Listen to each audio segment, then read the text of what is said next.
আসসালামু আলাইকুম।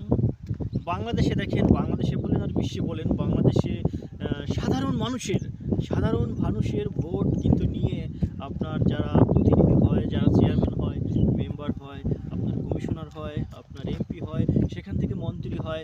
কিন্তু দেখেন এই কিন্তু সাধারণ মানুষের ভোট দিয়ে তাদেরকে বানায়, তাদেরকে। আর কিন্তু সাধারণ মানুষের রায়ে কিন্তু আপনার এত উচ্চ লেভেলে মানুষ চলে যায়। কিন্তু দেখেন আমাদের বাংলাদেশে একটা জিনিস, মানুষ ভাবতে গেলে যদি বলে যে একজনে রাজনীতি করবে, আপনার যদি একটা চেয়ারম্যানেও দাঁড়াতে যায়, দেখেন লক্ষ লক্ষ টাকা খরচ করে।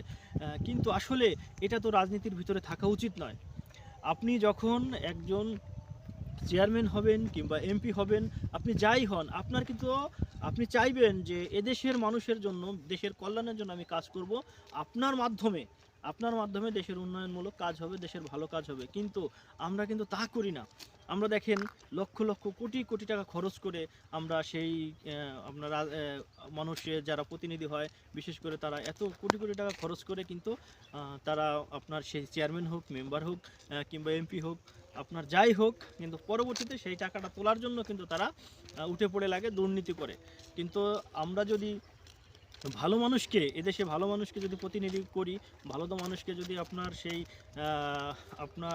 সেই পার্লামেন্টে পাঠাই, মানে সেই উচ্চ লেভেলে সেখানে যদি পাঠাই, একজন ভালো মানুষ যদি সেখানে যেতে পারে, সাধারণ একজন মানুষ যদি যেতে পারে, তাহলে কিন্তু দেশের উন্নয়ন হবে, অবশ্যই উন্নয়ন হবে।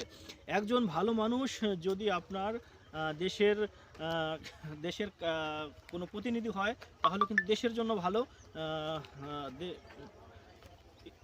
জন্য ভালো। আর যদি একজন খারাপ মানুষ যদি প্রতিনিধি হয়, তাহলে কিন্তু দেশের জন্য খারাপ খারাপ তার জন্য ভালো। যদি একজন খারাপ মানুষ আপনার কোনো উচ্চ লেভেলে যায়, তাহলে কিন্তু দেশের খারাপ, তার ভালো। কিন্তু যখন একজন ভালো মানুষ আপনার সেই এমপি হবে, মন্ত্রী হবে, কিন্তু চেয়ারম্যান হবে, তখন দেশের ভালো। ধন্যবাদ।